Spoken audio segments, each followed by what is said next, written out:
Qu'est-ce que c'est que ça?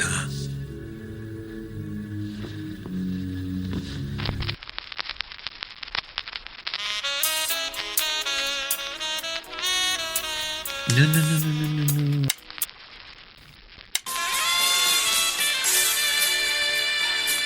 Ah, pardon. Ah, voilà.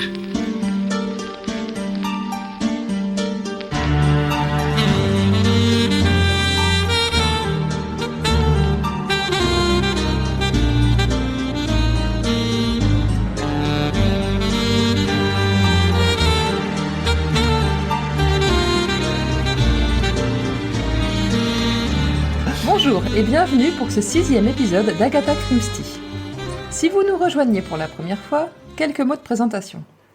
Une fois par mois, nous nous réunissons, Greg et Delphine, avec un ou deux invités pour parler de l'œuvre de la reine du crime, Agatha Christie. Nous parlerons bien sûr de ses livres, mais également des adaptations que vous pourriez voir ou avoir vues, et de la place de l'œuvre dans la vie de l'auteur. Et pour cet épisode, nous recevons Minka. Coucou. Cher invité, est-ce que tu peux te présenter ? Oui, je m'appelle pas vraiment Minka, mais on va dire ça. Je suis sur le Discord de Stephen King France, où j'ai rencontré Delphine, et où Voilà, exactement. où tu m'as invité à participer à un épisode du podcast. Et voilà. Et est-ce que tu es podcasteuse toi-même? Alors, j'ai pas le droit de dire que je suis podcasteuse parce que on m'a dit qu'il y avait que les gens qui faisaient du podcast natif qui avaient le droit de dire ça. Et moi, je participe à une émission de radio qui est après disponible en replay ou en podcast selon comment on décide de le dire, qui s'appelle Ouais. Une heure avec le planning et qui est en fait l'émission de radio mensuelle du planning familial du Lot, où on traite tous les mois d'un thème féministe. Donc le dernier, c'était les coming out. On a fait le désir, le plaisir, la contraception, plein de choses. Parfait. Très bien, intéressant. Et Et- donc ça se retrouve en replay sur Internet ? Oui, alors pour le moment, c'est un peu difficile parce qu'on est diffusé sur 2 radios locales, dont une qui s'appelle Décibel FM, qui nous met, qui met les épisodes à disposition en ligne, mais ils sont un peu difficiles à retrouver. Et on est en train de les mettre sur audioblog, les audioblogs d'Arte Radio, et bientôt ce sera absolument partout et on va conquérir le monde du podcast et la vie ne sera plus jamais la même. Magnifique. et alors, au niveau de ton intérêt pour Christie, est-ce que tu es une liseuse de Christie depuis longtemps? Est-ce que tu en as lu beaucoup? Alors, Ou est-ce que c'est une découverte ? ouais, c'est entre les deux en fait. J'en ai lu pas mal à l'adolescence, enfin pas mal. Non, en fait 5-6 je crois. À un moment où je lisais énormément. Je pense qu'il y a eu quelques années dans ma vie où j'ai lu un livre par jour et du coup j'épuisais tout ce que je trouvais. Et je pense l'avoir trouvé au CDI du collège. Mais c'est un souvenir assez flou. Alors ce qui est drôle, c'est que là, en lisant Le secret de Chimney, je me suis bien retrouvée dans les souvenirs que j'en avais. Mais voilà, j'en ai pas lu depuis, et donc c'était le premier depuis 25 ans, à peu près. Très bien. Donc, comme tu l'as dit, effectivement, l'épisode d'aujourd'hui sera consacré au 6e ouvrage et 5e roman, publié d'Agatha Christie, à savoir Le secret de Chimney. Alors moi déjà, problème pour moi, je ne peux pas lire ce titre sans penser à la chanson de Mary Poppins, Chimney. À chaque fois que je lisais le titre, j'avais... Voilà. C'est involontaire, mais à chaque épisode, on risque de mettre une chanson dans la tête de nos auditeurs. C'est de sa faute, c'est son super pouvoir. Ouais. Il fait tout le temps ça, c'est horrible. Oui, Parce que parfois il a oublié la chanson et moi 2 jours après je l'ai encore en tête. Ah ouais. C'est vrai. C'est sans fin du coup, parce que tu lui remets. C'est ça. Alors, Minka, rapidement, sans nous entrer dans le détail, qu'est-ce que tu as pensé de ce roman? Alors c'était une lecture plutôt agréable parce que aussi je pense que le fait de le lire pour le podcast faisait que j'étais attentive à d'autres choses. Après, globalement, ça m'a pas convaincue de lire toute Agatha Christie. J'ai trouvé qu'il y avait quelque chose d'un peu froid, d'un peu drôle aussi souvent, mais je me suis pas sentie des masses en empathie avec les personnages. Et puis à un moment, j'étais complètement perdue aussi. Il y avait beaucoup de personnages à mon goût. Mais voilà, j'ai passé un chouette moment, 1 ou 2 heures sympas à me perdre un peu dans ce roman-là. C'est ça, globalement. Moi, je dirais plus tard ce que j'en ai pensé. Voilà, on fera plus tard après le résumé un avis plus détaillé, mais c'est comme ça. C'est un roman d'aventure, donc c'est pas forcément ce pourquoi Agatha Christie est la plus connue, mais moi j'aime bien, c'est une ambiance que j'aime bien. C'est vrai qu'il y a beaucoup de personnages et que ça peut être un peu perturbant par moment de savoir mais c'est qui lui déjà, et puis mais c'est ce qu'on appelle en termes techniques un gros bordel. C'est ça. Je veux dire, c'est entre tous les gens qui sont là, on sait plus qui ils sont, mais en plus ils ont des identités secrètes. Et ils sont liés à d'autres personnes qui eux-mêmes ont d'autres identités secrètes. Voilà, mais ça devient on un peu reviendra sur compliqué, tout ça après le résumé. Ouais. J'avoue qu'au 14e retournement de situation, je commençais à vraiment plus savoir où j'habitais, quoi. Ouais, c'est clair. On va commencer par une présentation générale de l'œuvre. Donc un tout petit résumé rapide parce que Greg en fera un bien plus conséquent ensuite. C'est vraiment un pitch pour donner envie de lire éventuellement. Donc dans ce livre, Anthony Cade est un jeune homme guide de voyage en Afrique du Sud qui est chargé de rendre le voyage agréable pour des vacancières entre deux âges et qui joue de son charme pour les faire éventuellement payer un peu plus pour certaines excursions. Un soir, il retrouve Jimmy McGrath, un vieil ami, dans un bar. Jimmy va lui confier une mission qu'Anthony va finalement accepter pour changer d'air parce qu'il en a marre justement de faire le beau auprès des vieilles. Il va devoir livrer chez un éditeur à Londres les mémoires du comte le fameux conte Splish. Je me suis entraînée à le dire, mais ça marche pas. Donc le comte, les mémoires du comte Stilptich, un ancien ministre de la Herzoslovaquie, un petit pays des Balkans hésitant entre royauté et république. Ces mémoires pourraient révéler des secrets qui bouleverseraient l'équilibre de ce petit pays et même celui de l'Europe même. Anthony devra également remettre à une certaine Virginia Revel des lettres compromettantes tombées par hasard entre les mains de Jimmy. Le jeune homme embarque rapidement pour l'Angleterre et il va se retrouver mêlé à une trépidante affaire de meurtre et d'espionnage. Le titre original de l'œuvre, c'est The Secret of Chimneys. Donc là, on ne fait pas plus transparent niveau traduction. Il a été écrit en 1924 et publié en 1925 au Royaume-Uni par les éditions Bodley Head. Et ce sera le dernier roman d'Agatha chez cet éditeur. Le Secret des Chimneys est publié en France en 1933 par la librairie des Champs-Élysées. En édition originale, il faisait 246 pages. Dans l'intégrale du Masque que je possède, il fait 225 pages et en livre de poche 254 pages. Et ce qui est rigolo, c'est que Greg a lu une autre édition qu'on nous a offerte il y a peu de temps. C'est une autre intégrale des œuvres d'Agatha Christie, et là, ça fait 157 pages. Donc je ne m'explique pas ce mystère de 75 pages de différence. Soit que c'est écrit vraiment très très petit, ou alors il y a eu des coupes sauvages dedans, je ne sais pas. Il n'y a que 12 Moi, je sais déjà pas rebondissements. qui est Anthony Cade. C'est embêtant. Oui, je suis en train de regarder si j'aurais pas l'édition originale, mais quand même pas. J'ai juste une vieille édition. Tu l'as lu en anglais? Non. Hmm. Non, elle l'original m'a fait français. édition C'est la première édition du livre de poche. Ok. Donc le traducteur du Secret de Chimneys, c'est Pascal Guinard dans les éditions du Masque. Et les autres, on vérifiera pas. Donc Voilà. c'est comme ça. Nickel. Peut-être que dans le livre de poche, c'est un autre, mais on verra bien. Ouais. Voilà. Est-ce que tu as le traducteur dans ton édition? Oui, Juliette Paris. Ah, bah elle, on a lu souvent son nom sur d'autres traductions, donc Tout à fait. voilà. On va maintenant passer au résumé complet de l'œuvre. Comme d'habitude, cet épisode sera chapitré, donc n'hésitez pas, si à un moment vous ne voulez pas connaître le dénouement et que vous avez l'impression que j'en dis trop, à sauter, à faire avance rapide, et vous devriez vous retrouver à la prochaine rubrique. On y va ? Exactement. Minka, n'hésite pas à couper Greg pendant son résumé si tu as des choses à ajouter, des commentaires à faire, il a l'habitude. Voilà, comme Delphine, elle me coupe tout le temps, donc fais pareil qu'elle. Non, mais vous m'entendrez peut-être dire « Ah, c'était donc ça !» Parce que je vais sûrement piger des trucs. Alors, à l'inverse, t'as le droit aussi de nous dire « Mais en fait, Greg, t'as rien compris. » Ok. On va peut-être confronter nos versions à nous trois. On espère pouvoir restituer Le sens de l'œuvre. une histoire à peu près fidèle. Très bien. C'est parti. C'est parti.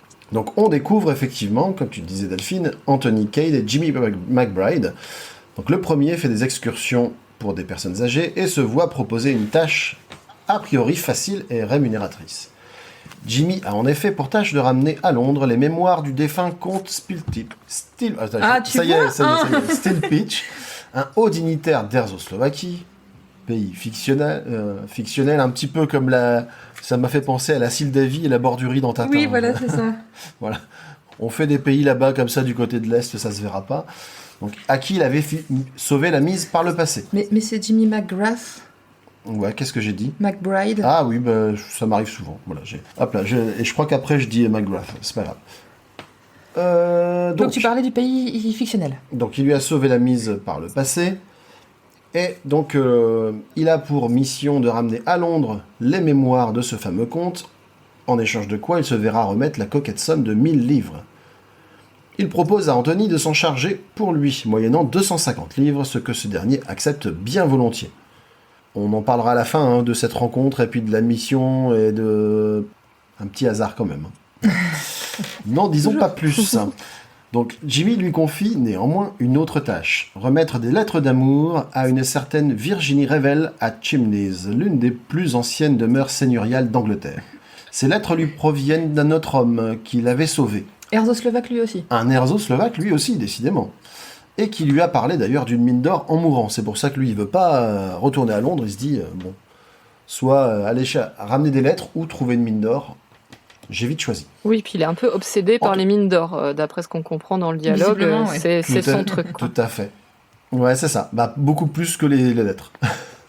Anthony trouve toute l'affaire un peu étrange, mais il consent néanmoins, bien décidé à empocher son dû, avant de partir jouer à l'aventurier en Erzoslovaquie. Pendant ce temps, à Chimneys, le nouveau lord Caterham, ayant hérité du titre par son frère défunt, s'entretient avec un personnage important du nom de Lomax, un diplomate anglais qui veut le convaincre de tenir une réception à Chimneys. Celle-ci aura à la fois pour but de convaincre le prince Michel Obolovitch, héritier de la couronne erzoslovaque, la Erzoslovaquie devenue république entre-temps, d'accorder une concession sur les gisements de pétrole à des compagnies anglaises si jamais elles devaient revenir sur le trône. D'autre part, il faut également convaincre Jimmy McBride, qu'on attend, McGrath. décidément McGrath, de ne pas publier les mémoires de Stilpitch. J'ai réussi à le dire. Lomax compte pour cela demander l'aide de Virginie Revel, l'une des femmes les plus élégantes d'Angleterre.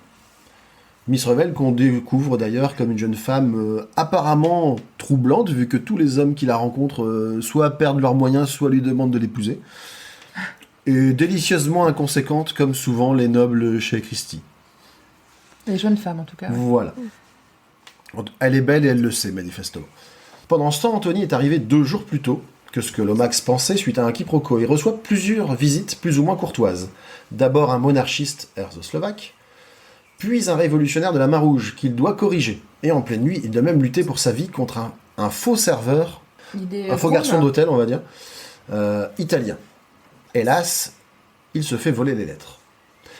Aux abois, le voleur, qui s'appelle Giuseppe, qui a pris les lettres au lieu des mémoires, se rend chez Miss Revel et tente de la faire chanter avec les lettres d'amour qu'il détient.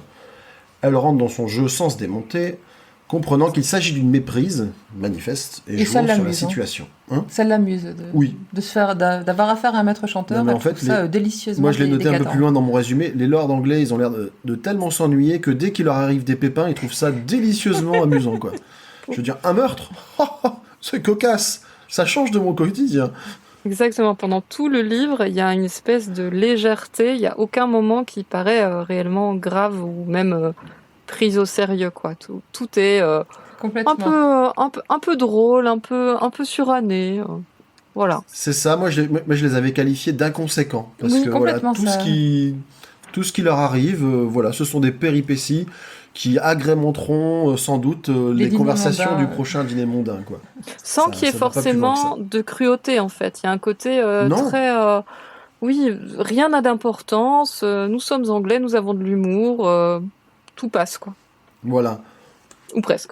Notre royaume séculaire en a vu d'autres. Hein, voilà. Bref. Virginie rentre chez elle, pour découvrir 2 éléments troublants. Quelqu'un s'est fait passer pour elle via un télégramme afin d'envoyer sa maisonnée dans une maison de campagne. Et son maître chanteur qui devait la retrouver à 6h l'attend toujours dans le salon, mais mort. Un soutien inattendu vient à son aide, il s'agit d'Anthony Cade, venu toquer à sa porte, sous couvert de lui vendre un journal révolutionnaire. J'ai mis en note, entre parenthèses, note, elle est très belle et elle le trouve d'emblée très beau, à suivre. Bien vu. On commence à la connaître, Agatha. Ah, c'est ça. En plus, il est beau et il a un petit côté un peu bronzé, tu Il vois. est bronzé des colonies. Il est bronzé des colonies. Et ça, on en parlera des tropes de Christie, mais dès qu'il y a un comme ça, Un petit gars un peu jeune, un bronzé, petit gars ouais. plutôt beau et qui en plus a pris un peu le soleil, je pense que Christie, elle devait avoir des petits penchants. D'accord. Avec un côté un peu voyou, un peu, il n'est pas tout à fait de son milieu. Exactement, Voilà, elle va s'encanailler. C'est Exactement. Donc il va échafauder un plan pour se débarrasser du cadavre et en discutant avec Virginie, découvre non seulement que leurs histoires sont mêlées, mais également que quelqu'un veut faire porter le chapeau du mort à Virginie.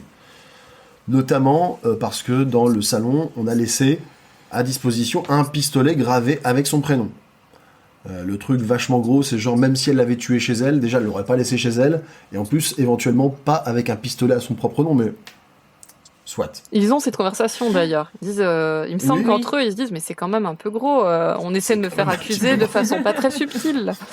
Voilà, je suis un peu déçu. Ah bah ils sont pas bêtes, tous les deux. Non, c'est vrai.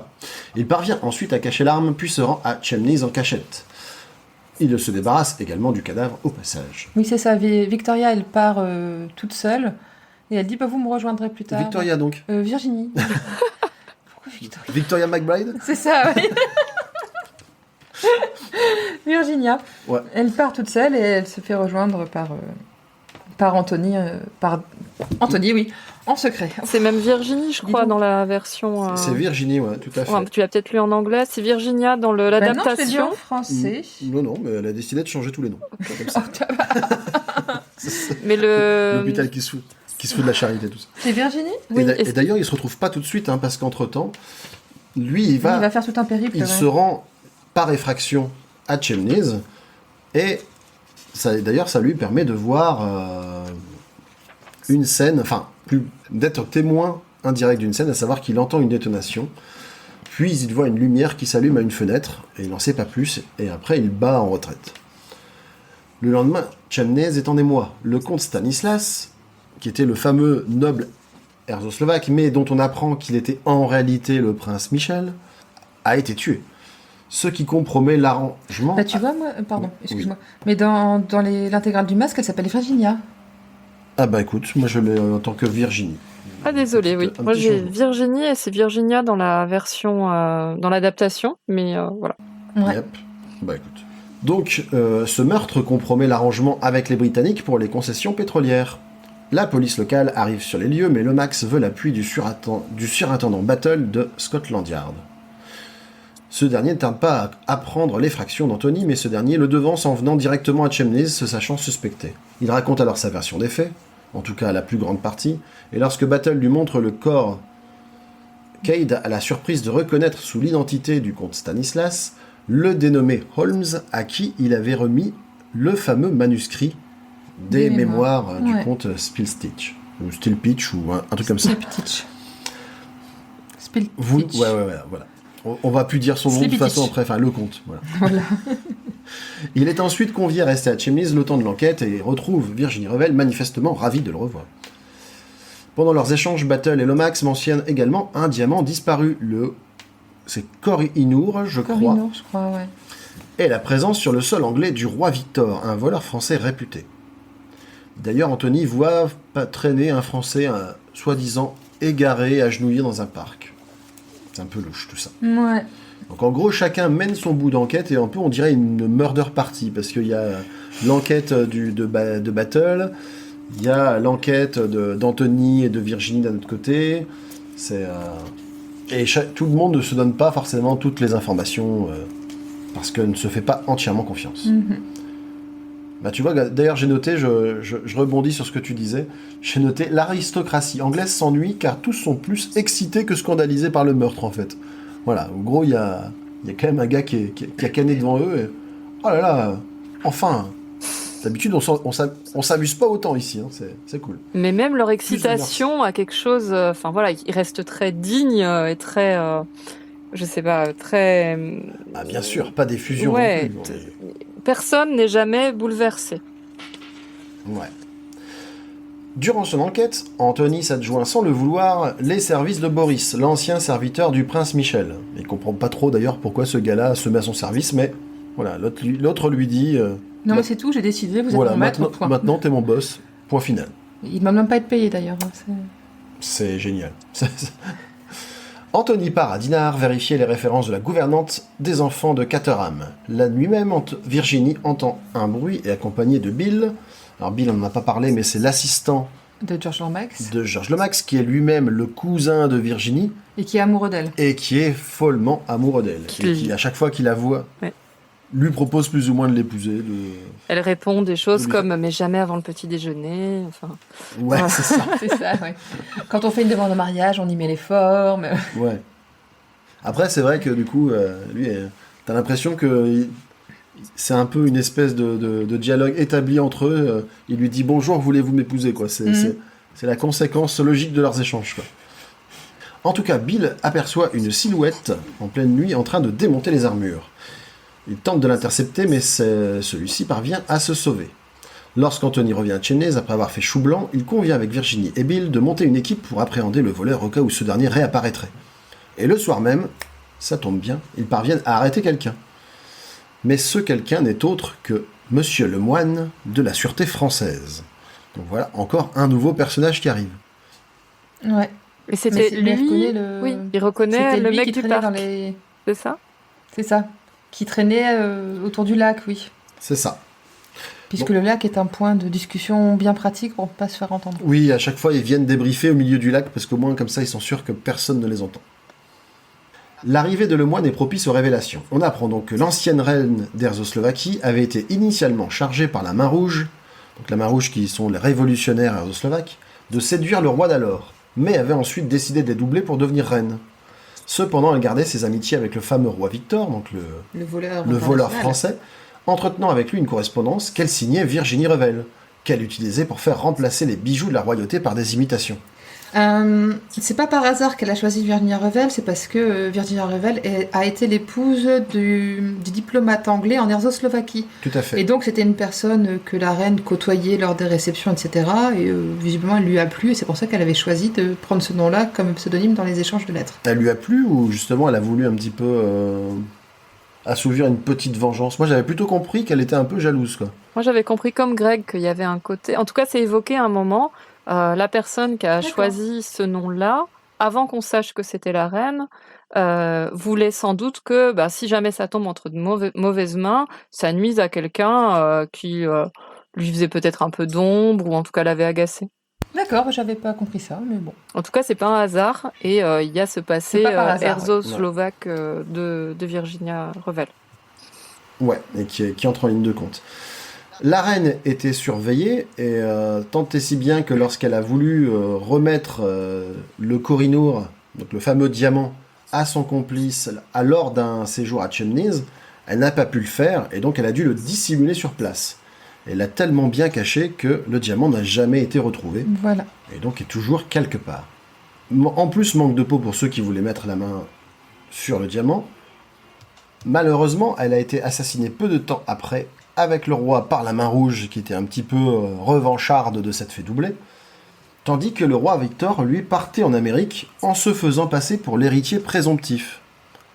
Donc, si bien qu'il y avait le prince Michel, qui était l'héritier de la couronne erzoslovaque, et il y avait donc lui qui se faisait passer pour Nicolas, un autre héritier potentiel qui lui s'était allié avec des Américains. Et il me semble que dès ce moment-là, il est dit que les souverains légitimes qui se sont fait assassiner ont été victimes d'une violence incroyable, ce qui fait que les corps sont méconnaissables. C'est ça, ouais. Tout à fait. C'est pratique, des fois. Parce que les révolutionnaires sont très très méchants. Ah bah, de toute façon, déjà, les révolutionnaires veulent destituer des rois. Et ça, En Angleterre, pour des Anglais, c'est vraiment... non, on fait pas Attends. ça. Sinon, j'ai noté aussi que j'aimais beaucoup la dynamique entre Battle, donc le surintendant un peu taiseux, etc. Et Anthony Cade plutôt de son côté fonceur. Ils se complètent plutôt bien. Ils se comprennent bien. Et leur ouais, relation aussi. est Ouais. basée sur un certain respect malgré tout et une confiance instinctive. C'est-à-dire que même si Cade a parfois des aspects un peu de suspect, globalement Battle se fie à son flair et Voilà. il lui fait comprendre que voilà, il lui laisse un peu de marge de manœuvre parce qu'il est quasiment sûr que lui n'est pas impliqué. Et en même temps, ils se comprennent à demi-mot, y compris dans leurs suspicions. Enfin, on sent que Cade n'est pas tout à fait innocent de tout, en tout cas dans le regard du surintendant. Mais en effet, il y a cette forme presque d'admiration réciproque, je crois qui est parfois dite, mais qui se sent surtout dans les non-dits finalement. Oui, c'est ça, il y a vraiment une vraie sympathie entre les deux, exactement. Et pour moi, il y a une forme, enfin, pour le coup, ce que j'ai le plus apprécié, c'est les dialogues. Je les ai trouvés vraiment hyper savoureux et je trouve que Agatha Ouais. Christie, elle fait Mais des Chimney dialogues. est réputé pour la qualité de ses dialogues, justement. Ouais, puis en plus, c'est vrai que contrairement, enfin, on en reparlera peut-être un peu après dans l'analyse de l'œuvre, mais contrairement par exemple au duo que peuvent former un Poirot et un Hastings, où Poirot est largement au-dessus et Hastings est à la traîne, là on a vraiment simplement deux personnages avec des capacités intellectuelles qu'ils se reconnaissent volontiers mutuellement, et chacun avec leurs particularités. Ça, j'ai trouvé que ça marchait plutôt bien quand même. Et ça marche aussi dans le duo Anthony-Virginie, où ils sont, Oui. bien qu'elle soit montrée souvent comme une jeune femme très belle et très inconséquente, elle est aussi vue comme montrée comme une jeune femme intelligente, qui pige les trucs extrêmement vite et qui est l'égale d'Anthony Cade. Ouais. Ça, c'est bien. Ouais. On aura l'occasion d'en reparler aussi. Donc Cade avoue à Battle être impliqué dans l'affaire d'un cadavre retrouvé sur une route. Le fameux cadavre de Giuseppe. Ce dont Battle d'ailleurs se doutait. Pour Battle, Giovanni était un complice de Victor, qui a voulu le doubler, et le fait d'incriminer Miss Revel était un bonus. Et d'ailleurs, les lettres, ces fameuses lettres, reparaissent chez Anthony. Bizarrement, sur sa table de nuit. Ouais. Pouf, d'un coup. Le moine, de son côté, fait un bluff en faisant tomber une mallette estampillée HI d'une voiture, subtilisant un revolver qui s'y trouve et remettant la valise au chauffeur. HI, ce sont les initiales D'un des d'Harry invités, ouais. Everstein, qui est un riche millionnaire américain. Un riche millionnaire, bon, donc, Oui. voilà. Donc un millionnaire américain qui se trouve également à Chemnitz et qui est impliqué dans les tractations qui ont lieu. C'est ça. Anthony et Virginie roucoulent, mais sans céder. Je l'ai mis en toutes lettres parce que voilà, ça évolue quand même assez vite entre eux, mine de rien. Battle demande à un spécialiste des codes de décoder les lettres, parce qu'il se doute que ces lettres ne sont pas simplement des lettres d'amour, et qu'elles ont sans doute été remises par le roi Victor, qui espère les voir utilisées pour retrouver le Kohinoor. En gros, l'explication qui est donnée, c'est que Victor n'étant pas en mesure de déchiffrer le code qui se trouve dans les lettres, il les laisse faire le travail pour que eux décodent et retrouvent le diamant qu'il espère sans doute Pouvoir subtiliser. leur subtiliser une fois qu'ils l'auront retrouvé. Donc tout le monde se sert un petit peu de tout le monde. Et d'ailleurs, le spécialiste en code, lui, il fait ça. Il râle un peu. Pourquoi voilà, vous m'avez finger in the dérangé nose. pour un code aussi simple? C'est ça, franchement. limite. Pourquoi C'est vous m'avez bon, quoi, demandé, ouais. vous auriez pu trouver tout seul. Quoi. Ouais, pareil, celui-là, je trouve Il- qu'il est hyper bien rendu. Enfin, il apparaît Ouais. vraiment très peu de temps, mais je trouve qu'on le voit évoluer, on le voit râler, enfin, c'est très crédible. Ouais, et puis ce qui est chouette là aussi, c'est que ça fait partie de ces romans où chacun a sa spécialité. Et on prétend pas qu'un gars sait faire des enquêtes policières, et du décodage, et la lessive, et puis des courses de jockey, quoi. Enfin, Tu vois, Anthony c'est, Cade, chacun- il est un peu couteau suisse, moi ça m'a agacé au bout d'un moment. même. Est-ce qu'il y a un truc qu'il sait vraiment pas faire? Oui, parce que quand même, il Non, sait mais cacher un cadavre, tu- il sait si tu l'avais en face de toi, tu l'aurais oublié parce qu'il est vraiment très beau. Et très bronzé.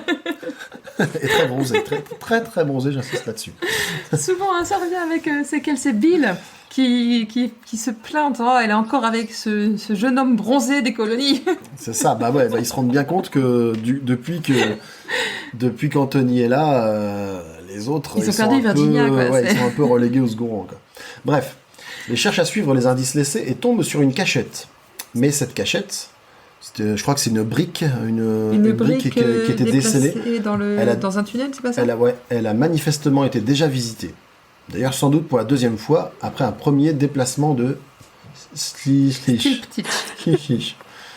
Voilà. Mais pourquoi il s'appelle comme ça, celui-là? Ouais.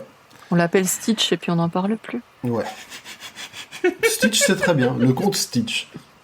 Autre protagoniste dont on n'a pas encore parlé, Hiram Fish, un autre millionnaire, qui semble à savoir long, lui aussi, sur toute l'affaire. Lui, il est venu à Chimneys sous prétexte d'étudier d'anciens manuscrits. Des autographes. Il veut voir la collection d'autographes de Caterham. Mhm. Alors Caterham, d'ailleurs, c'est assez rigolo parce que on parlait des personnages. Donc c'est le nouveau seigneur de Chimneys, plus ou moins.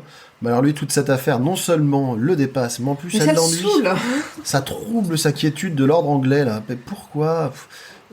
Qui sont ces gens qui ont l'outrecuidance de venir mourir chez moi? Je veux dire, toutes ces tracasseries, ça m'ennuie. Et bah, dès qu'il C'est ça, nous, ouais. nous est présenté, en fait, la première scène où on le voit, c'est une scène où Lomax le convainc de recevoir à Chimneys et il nous est dit que son frère était un diplomate très influent et très doué et que son frère étant mort, lui, il se retrouve avec la charge comme il est l'héritier de Chimneys et que Chimneys est utilisé pour ce genre d'événements et ce genre de tractations, il se retrouve en fait avec un rôle qui est pas du tout celui qu'il aurait souhaité et il voudrait C'est qu'une ça. chose, c'est que c'est d'en être débarrassé, de rester tranquille chez lui.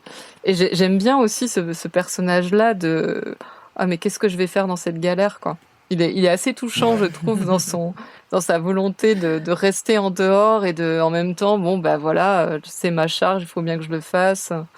Ouais. Assez maladroit et assez touchant. Donc là, on arrive un petit peu à un tournant du roman parce que on arrive vers la fin et on sent que chaque protagoniste prépare son coup final. Et la question, c'est qui l'emportera. Donc, Anthony part de Chimneys avec la fille aînée de Caterham qu'on appelle Chiffonnette. C'est un joli ce petit surnom. Ah, par contre, là, c'est moins sympa. Hein? L'autre, c'est moins sympa. Oui, écoute, Chiffonnette. Et chemine jusqu'à une maison gardée apparemment par des hommes du roi Victor. Et il y découvre une personne qui semble avoir été assommée. Il parvient à s'introduire dedans, mais se fait appréhender par le fameux Hiram Fish. Et là, on se dit, oula, celui-là, ça doit être un des méchants. On verra après ce qu'il en est. Ah bah là, tu vois, justement, on parlait de Caterham, j'ai noté à ce moment-là. Caterham traverse l'affaire comme un noble vaguement ennuyé dans sa quiétude bonhomme. Donc, le moine annonce à Virginie qu'il soupçonne Cade d'être le roi Victor et lui révèle que Fish est lui aussi un détective, mais cette fois-ci américain. Ça en fait beaucoup des détectives quand même. Ça fait aussi beaucoup de gens qui ont une double identité. Et c'est pas fini. Oh là là. Virginie, de son côté, reçoit un message du serviteur herzoslovaque d'Anthony qui l'enjoint de le rejoindre. Et là, il y a un petit laïus de quelque temps, et on retrouve le 13 octobre, Anthony, qui va confronter Isaac Stein, et qui lui propose de se retrouver à Chimneys pour faire l'un des trucs qu'adore Agatha Christie, c'est-à-dire regrouper tous les membres de l'affaire et expliquer le dénouement devant tout le monde. C'est ça. Ça, c'est vraiment un truc une signature. qu'elle affectionne particulièrement. Et à chaque fois, ils trouvent une raison pour être tous au même endroit au moment où la révélation finale tombe. La confrontation finale, d'ailleurs, voit le moine accuser Cade d'être le roi Victor. Il en semble persuadé. Mais Anthony propose d'aller trouver le meurtrier du prince Michel qui est en ce moment même en train de chercher le diamant. Boris se jette sur la silhouette. Boris, c'est le serviteur hézoslovaque. Un coup part. Et après quelques instants de bagarre, on identifie la gouvernante morte durant l'affrontement à cause d'une balle perdue. Anthony révèle qu'il s'agit de l'ancienne reine d'Hérzoslovaquie, qui s'était fait passer pour la fameuse gouvernante, Mademoiselle Brun, afin de pouvoir récupérer le diamant. Et c'était elle qui avait tué le prince Michel et qui était le seul qui pouvait l'identifier parce qu'il l'avait connu en Hérzoslovaquie, évidemment. C'était sa belle-sœur, ouais. Tout à fait. Il est désormais temps de révéler qui est le prince Victor. Anthony fait venir un mystérieux invité, qui n'est autre que le vrai, le moine. On comprend donc que celui à qui on a affaire depuis le début est un imposteur, qui tente de fuir mais est intercepté par Fish, qui était donc là pour aider les gens. La révélation finale tombe. Si Anthony a fait venir Isaac Stein, c'est pour nouer un nouveau pacte. Car Cade n'est autre que le prince Nicolas Obolovitch, héritier légitime d'Erzoslovaquie. Il révèle également qu'il s'est marié à Virginie Revel le matin même, et d'ailleurs Virginie qui ignorait on Que c'était l'apprend un plus prince. tard, voilà, que c'était un noble. Mais du coup, est-ce que leur mariage est valable? Parce qu'il s'est pas marié sous son vrai nom. Ça, c'est pouf pouf, on oublie ce truc. Moi, ce qui m'a fait rire, c'est que Cade, au tout début du roman, veut être du côté des révolutionnaires parce qu'il trouve ça plus drôle que de prétendre être le roi. Enfin, il y a une histoire comme ça, bien qu'on sache pas du tout qu'il l'est réellement. Et à la fin, il dit puis il le fallait pour épouser Virginia Revel, il fallait que je sois noble, il fallait que je sois roi, alors qu'elle vient de l'épouser, ne sachant pas qu'il est roi. Donc, il y a un Mais pour être digne d'elle, il fallait qu'il Ouais, qu'il c'est soit ça. au moins du même niveau social. C'est ça. Ouais. Moi, c'est un truc que j'avoue, j'en parlerai après dans l'appréciation du roman. Cette fin que je trouve un petit peu trop facile ou peut-être un peu trop dans les codes Oui. de ce qu'elle fait d'habitude. Oui, ça c'est clair. Bref, en tout cas, donc Virginie apprend l'identité de son mari. Bah, du coup, elle passe de femme d'un bel homme bronzé, simple, à femme d'un bel homme bronzé, futur roi. Et donc, elle-même devient future reine. C'est quand même plutôt sympa. Et ils déclarent tous les deux qu'ils vont œuvrer en étant roi et reine pour la mise en place de la démocratie en Erzoslovaquie, tout en maintenant la royauté. Bien sûr. On Alors- voit un système à l'anglaise. quoi. Mais alors, ce qui est rigolo, par contre, c'est que du coup, dans la révélation, parce que souvent, dans les rencontres, c'est souvent l'inverse. Le mec te dit qu'il est roi, et puis en fait, c'est un clochard qui vit sous un pont. Elle épouse un aventurier, mais en fait, il est roi, tu vois. Si ça se trouve, elle est déçue, elle voulait un aventurier, pas un roi. Bah d'ailleurs, ils ont divorcé dans la foulée. Bah, elle a un peu les deux. Finalement, elle a les, Voilà. les Elle a un meilleurs roi côtés. aventurier, ouais. Elle a un roi aventurier. Et puis, ça l'amuse, Ouais. en fait. Enfin, il y a toujours ce Ouais, côté, C'est ça. Ce oui, côté, alors ouais. être reine, bah, pourquoi pas, ça a l'air fun. La C'est ça. démocratie, pourquoi pas. La révolution, pourquoi pas. Enfin, ils sont vraiment... En plus, j'étais veuve, j'avais rien de prévu sur les 15 prochaines années. Exactement. Donc, tout, Ah, c'est ça, tout ouais. va bien, quoi. Ils sont open. Puis au moins, Bill arrêtera de me saouler avec ses demandes en mariage avant le petit déjeuner. C'est ça. Épilogue. On déterre le fameux diamant, le corridor, qui n'était pas caché comme on le pensait dans Chemnez, mais avec les indications, on comprend que il était depuis tout ce temps caché dans un parterre de roses. Et pendant ce temps, pendant qu'on déterre le diamant, Lomax fait un discours sur la nouvelle alliance anglo-erzoslovaque. Et voilà. Et tout est bien qui finit bien. Voilà, et ça Les nobles ont finit- gagné, l'Angleterre a gagné. C'est super. Et ça finit avec Lord... Avec le Catherine. God Save the Queen au long. Avec Lord Catherine qui dit bon, bah maintenant que c'est réglé, moi je prends des vacances. Hein. La couronne peut me louer Chimney si elle veut pour faire ses réceptions. J'en ai plus rien à faire, je m'en vais. Ouais. Et j'ai trouvé ça plutôt pas mal. J'aime bien cette fin. Du coup, maintenant que j'ai fait le résumé, est-ce qu'il vous a semblé que j'avais oublié des choses déjà? Ou des choses que vous aviez un peu comprises différemment? Non, globalement, Ça va c'est ça. Vous vous y retrouvez? Bah, je sais pas si c'est le moment, mais juste, c'est pas dans l'intrigue, mais les petites références à Sherlock Holmes m'ont bien fait rire. Il y en a Mhm. plusieurs, ouais. Il y en a à plusieurs moments, et après il y a une référence que j'ai loupée. Enfin, sur le coup, je me suis dit ah ça c'est une référence, et puis je ne l'ai pas noté, je ne l'ai pas retrouvé. Je me demandais si c'était à Hercule Poirot. Je sais pas si vous l'avez vu vous, mais Moi, j'en ai. Hum, J'ai rien vu, mais par contre, elle parle d'Arsène Lupin à un moment donné. oui. C'est écrit dans le texte, vraiment en toutes lettres. Il y a plein de références. Mais je crois d'ailleurs c'est Victor qui est comparé à Arsène Lupin parce qu'il est français, il est voleur, donc Voilà, c'est comme Arsène Lupin. forcément. Voilà. Et puis en plus, il a l'habitude de ne pas de commettre des vols sans violence, me C'est ça, semble-t-il. il ne tue pas. Ouais. Comme Arsène Lupin. Voilà. Mais c'est des romans qu'Agatha Christie a adoré lire quand elle était gamine, donc voire même adulte, parce que je pense que Lupin, ça a dû paraître dans les années où elle était jeune adolescente. Mhm. Et donc elle a adoré ces romans-là, ça l'a beaucoup inspiré. Les Sherlock Holmes, c'est une source d'inspiration, sa première source d'inspiration. Les principales qu'elle a, c'est donc Sherlock Holmes, Maurice Leblanc et Gaston Leroux.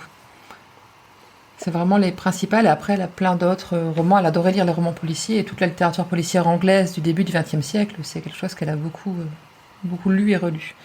Ah, Et du on coup je retrouve trouve pas mal ça, dans ses œuvres. ouais, je trouve ça beau en fait les auteurs qui en citent d'autres. Et là, elle s'inscrit quand même dans cette parenté-là de façon très explicite. J'ai apprécié clairement. quoi. Ah oui, puis elle l'a reconnu dans son autobiographie que c'était une grosse source d'inspiration, Sherlock Holmes, et qu'elle s'en est que sur ses premières œuvres, Chimnez en fait partie, Mm. elle avait une grosse inspiration de Conan Doyle. Elle l'a reconnu, ça c'est bien. Bah, ça doit être quand même assez particulier parce que même les gens qui adorent les thrillers, tout ça, enfin moi je sais que par exemple ma maman, à qui je fais un petit coucou si elle nous écoute, elle est vraiment fan de Franck Tillier, des choses comme ça, et donc à chaque fois qu'il y a un nouveau roman qui sort de cet auteur-là, c'est un peu un événement tout ça, et quand tu t'imagines la même chose, tu transposes au début des années 20, tu te dis ça devait être aussi un sacré truc quand un nouveau Maurice Leblanc sortait, ou Ouais. un peu plus tard un nouvel Agatha Christie, et puis sans qu'il sache, ou peut-être seulement en suspectant que ce serait vraiment des romans majeurs qu'on lirait encore 100 ans plus tard, quoi. C'est vrai que c'est une époque particulière à ce niveau-là, quoi. C'est ça, c'est sûr, ouais. Au niveau du roman, alors, qui veut commencer par donner son avis? Bon, vas-y, Minika. Allez. Alors, moi, j'ai trouvé que vraiment, il y avait un charme à ce roman qui était ses personnages. Enfin, je trouve que Agatha Christie, je me base que sur ce roman parce que j'ai pas des souvenirs assez clairs des autres pour le dire, mais c'est une portraitiste dingue. Enfin, je trouve qu'en 3 lignes, elle campe des personnages auxquels on croit. Et enfin, moi, je les voyais. Du coup, d'ailleurs, l'adaptation, j'étais pas du tout d'accord. Les personnages n'étaient pas ceux que j'avais imaginés du tout. C'est clair, c'est clair. Mais je suis d'accord, complètement là-dessus.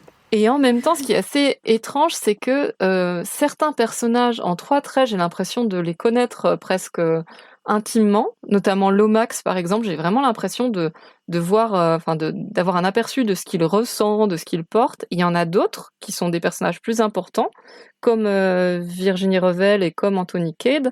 Je ne les vois que de l'extérieur. J'ai presque l'impression qu'ils n'ont pas d'intériorité et que ce sont des personnages de façade. J'ai pas accès à leurs sentiments. Ils sont tout en brillance, on sent que c'est des gens vifs, très vifs d'esprit, très drôles, très intelligents, mais ce qu'ils ressentent, même les rares fois où ils en parlent, je n'y crois pas, je n'y ai pas vraiment accès.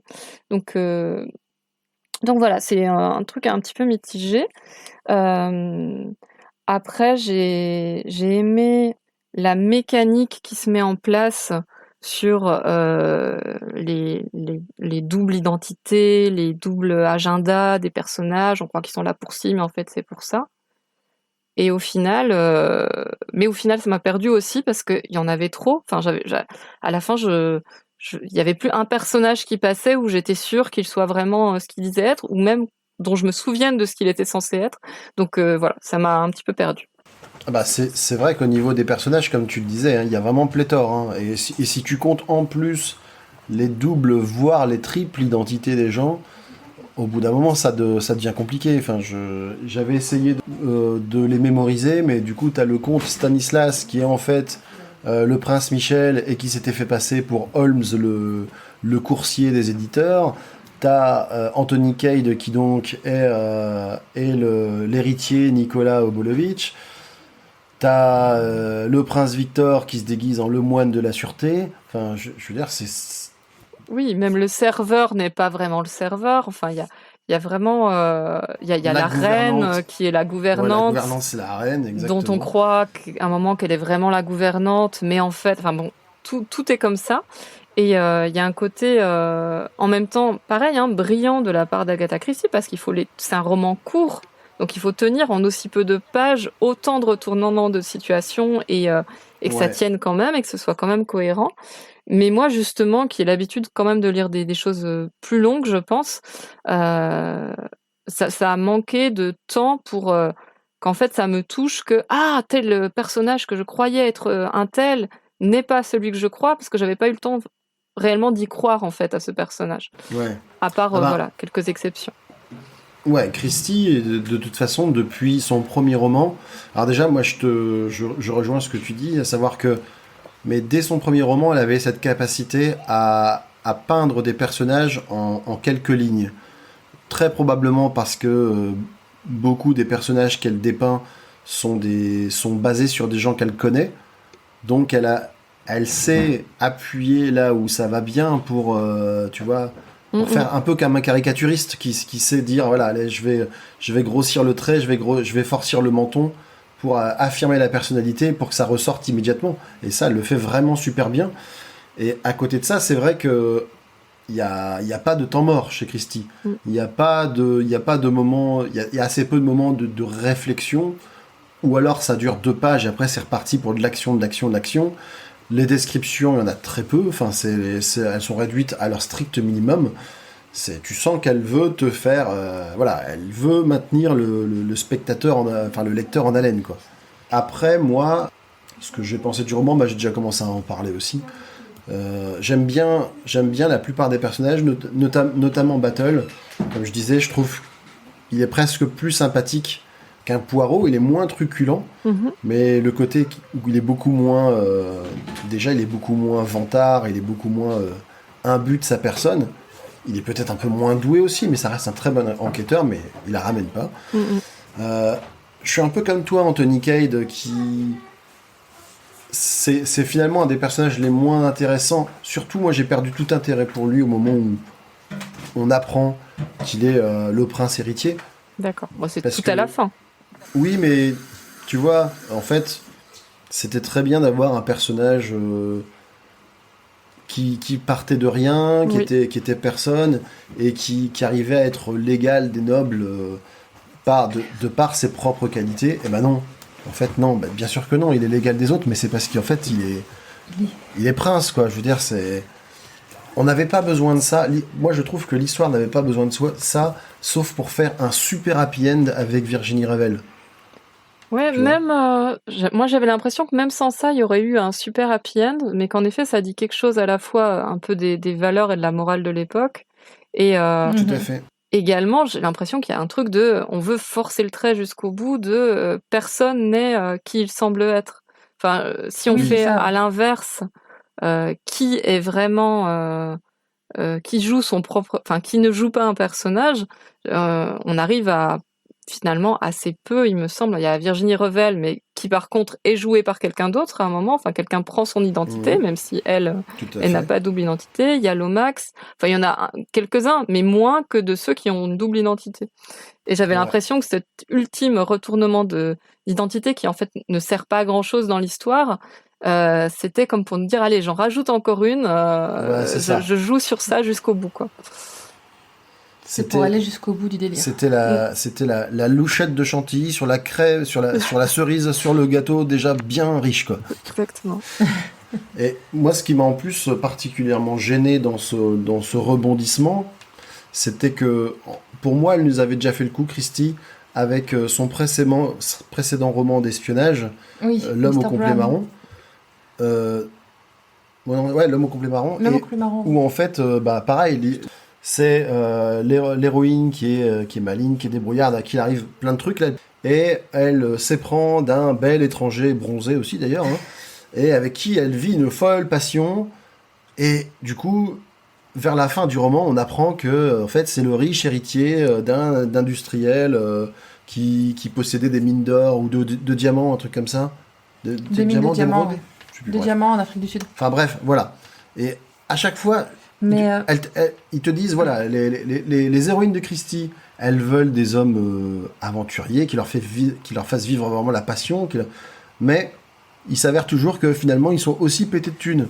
Mais je pense que ça traduit aussi le romantisme de l'époque où on a, comme nous, là, on a pu nous dire toute petite, vous êtes des princesses et vous avez rencontré votre prince. Et ben c'était ça aussi pour les jeunes filles de l'Angleterre du début du XXe siècle, où c'est l'aboutissement ultime d'un mariage, c'était d'avoir réussi à épouser un noble un noble fortuné. Et donc c'était l'aboutissement de l'histoire d'amour. Si encore en plus il y avait une histoire d'amour derrière, c'était top, quoi.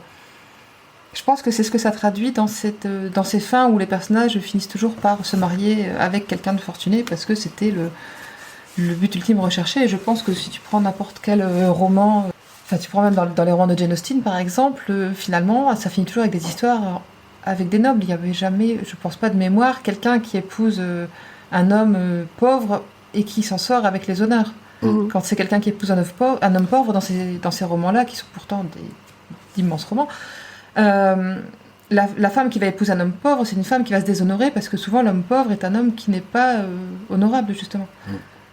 C'est ça, il faut rester avec des gens de sa condition, quoi.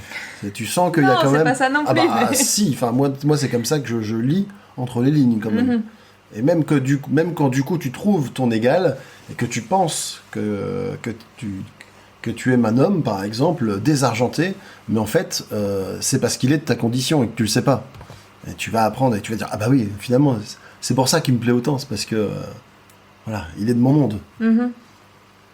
Donc moi je trouve ça un peu dommage, parce que c'est non seulement quelque chose qu'on a déjà vu dans notre roman, puis je trouve aussi que c'est une facilité, mais j'entends l'argument selon lequel ça correspond au code de l'époque, Oui. et puis effectivement ça fait rêver la ménagère, Voilà. c'est un prince héritier, super quoi, c'est... La fille elle a gagné la tombola quoi, c'est... Mais c'est vrai que ça donne à ce roman, qui est pas du tout, par ailleurs, dans ces codes-là, un petit côté harlequin, quoi. Parce qu'il y a une histoire d'amour qui traverse le roman, qui n'est pas un roman d'amour, et cette fin-là, qui, en plus, ça finit, je crois que c'est le chapitre d'avant, mais qui finit sur leur premier baiser. Enfin, voilà, Ouais. il y a quelque chose qui peut-être pour les codes de cette époque disait autre chose, mais qui pour nous est très codifié. Fleur un peu bleue, cliché, quoi. on va dire. Ouais, cliché. Ouais. Exactement. Ton avis à toi? Alors, bah, moi j'ai bien aimé parce que c'est... J'ai beaucoup aimé le rythme du roman en fait. Il n'y a pas un moment où je me suis ennuyée en me disant pff, c'est chiant, machin. Non, parce qu'on passe... L'écriture d'Agatha Christie fait que c'est vivant quand tu le lis.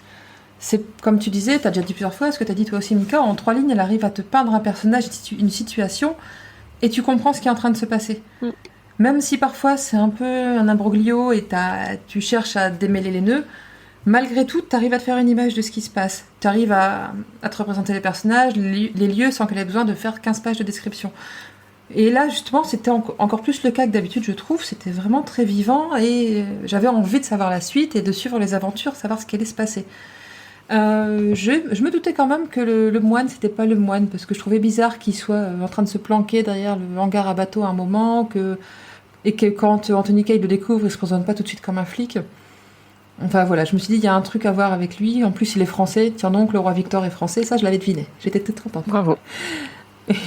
Mais ouais, non, c'est vrai que pour revenir sur ce que vous avez dit sur la fin, j'aurais préféré une fin où Anthony restait le Anthony Cade qu'on connaissait, mais qu'il ait retrouvé que par je ne sais quel hasard miraculeux encore une fois, mais il ait retrouvé le vrai prince Nicolas, qui par exemple se planquait en Afrique du Sud parce qu'il avait aucune envie de devenir le roi, et qu'il ait fini par le retrouver et le convaincre d'aller assumer son rôle pour mettre en place une démocratie définitive par exemple. J'aurais préféré une fin de ce genre-là plutôt que haha, c'est moi le roi. Alors, d'ailleurs, il y a un élément sur lequel je voudrais revenir. Donc, Jimmy, non pas McBride, mais McBrath, est-ce qu'il connaît l'identité de son ami? J'ai eu l'impression que oui, moi. Parce que s'il la connaît pas, je veux dire, qu'il aille en Afrique du Sud et puis qu'il aille filer à son pote, tiens, j'ai une mission pour toi. Eh ben, cette mission, ça tombe bien que c'est à toi que je la confie, parce que Ça parle de l'Erzoslovaquie. ça parle de Slovaquie, alors que t'es quand même le roi dissimulé, quoi. Enfin, je pense qu'il sait pas forcément que c'est le roi de l'Erzoslovaquie, mais il sait qu'il a un rapport avec l'Erzoslovaquie parce qu'il en parle assez régulièrement. Enfin, Ah bah oui, quand bien ils sûr. discutent entre eux, il dit mais tu sais, toi qui connais l'Erzoslovaquie, machin. Donc, il sait que c'est un Erzoslovaque, mais pas forcément qu'il est de famille de sang royal. Ouais, parce que sinon, ça fait vraiment une trop grosse coïncidence, quoi. Je veux dire, c'est... tiens, j'ai un pote à qui je pourrais filer une mission. Ah bah ça tombe bien, c'est les... C'est sur lui que je tombe ça par parle- hasard. Ça parle d'un pays où le mec, il est l'héritier présomptif. Ah bah, quelles sont les chances, quand même. Oui, et puis il y a ce côté, il y a un surnom qui lui a été donné, qui a été donné à Anthony Cade. Tout le monde l'appelle Gentleman. Enfin, Jimmy McGrath Ouais. l'appelle Joe, ouais. Et voilà, il y a un truc autour de peut-être ses manières. Enfin, peut-être il y a en effet une suspicion il est peut-être noble, il est peut-être pas le roi, mais il a des accointances. Oui, en effet. Ouais.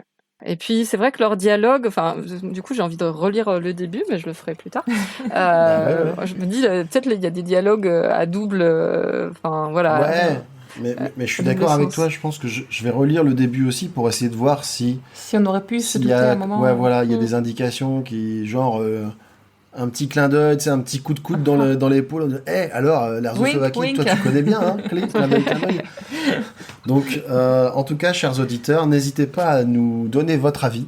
Oui, clairement. Voilà, est-ce que pour vous, cette mission est arrivée dans les mains d'Anthony Cade par le plus grand des hasards cosmiques possibles et imaginables, ou est-ce que effectivement Jimmy était déjà au courant que son pote était pas... Au moins pas étranger à la Slovaquie. Ouais.